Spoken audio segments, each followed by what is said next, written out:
Hello everybody and welcome to the video. Today I just wanted to go over a quick interaction that I noticed I thought was pretty fun. I know a lot of people out there are really excited about the poison spark builds or the regular spark build especially, and a lot of people want to switch over to that CI version and just can't quite do it yet. So I figured I would just make a quick video showing what I'm going to do to be able to sustain my flasks without mage blood, and it's pretty simple actually. So the Micro-Distillery Belt. Now, this league especially, there is a double influenced item level 100 version that you can get from cards that is available. So you don't have to worry about item level anymore. You can get the influences you want. In this case, I chose Shaper and Hunter because there are a lot of Flask related suffixes you can get.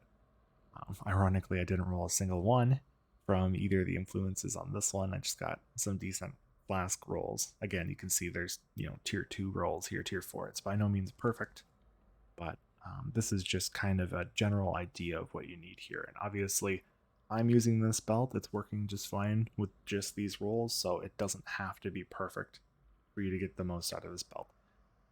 So what I was doing here was I figured, everybody knows at this point the Brutal Restraint Balbala with the Traitor gives you 4 charges every 5 seconds per empty flask slot.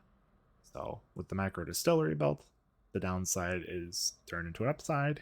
You're gaining flask charges here for having the empty slot, and all of these are getting that increased effect there, which Mage Blood you're getting, 70% because you can put that on each of your flasks on top of the 25% you can put on top of them because the duration doesn't matter anymore. But 20% isn't anything to shake a stick at. It's really hard to get increased effective flasks in different situations. So if you're already running this anyways, you're already going to have an empty slot. If you have 4 perfect flasks for you, they've got all the suffixes you need. The only thing you're going to be dropping is a unique flask. Then I would always recommend getting this. It's an extra point in your tree, plus I grab this cluster here for the increased flask charges gained, and then the utility flasks gain a charge. And I've been able to sustain my flasks pretty much almost infinitely here.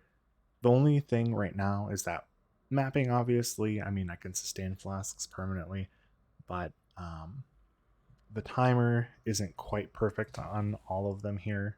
Like the Quicksilver and the Bismuth, obviously, they work the best because they use the least amount of charges, so they're the easiest ones to pull back up. But when it comes to silver flasks, granite flasks here, when they use 30 charges each, it's a little bit harder to maintain them here. You can see that they're slowly running out. This is a pretty easy problem to solve. I'm just going to solve it with a medium cluster jewel here, throwing in fasting and distill perfection, give a little bit more duration to them, a little bit more flask charges gained. That'll help me sustain them. You shouldn't need more than just one here, especially with this.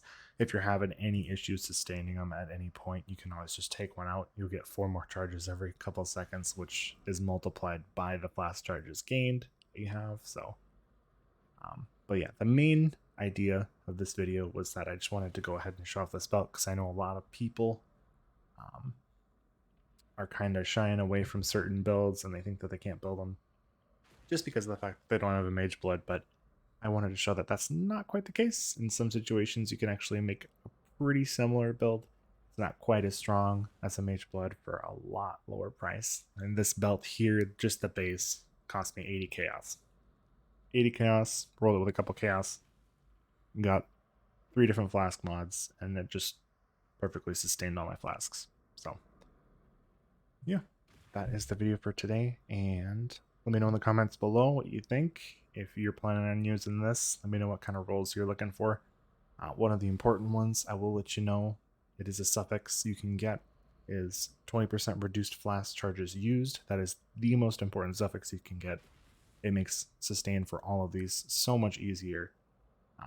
Flask effect duration is way easier to get. You can get it in other spots, but you can't get that reduced charges used anywhere other than, I think there's like 1 node in the tree, and there's like a couple other ways to get it, but they're usually like, I think one of them you can get from Pathfinder Ascendancy.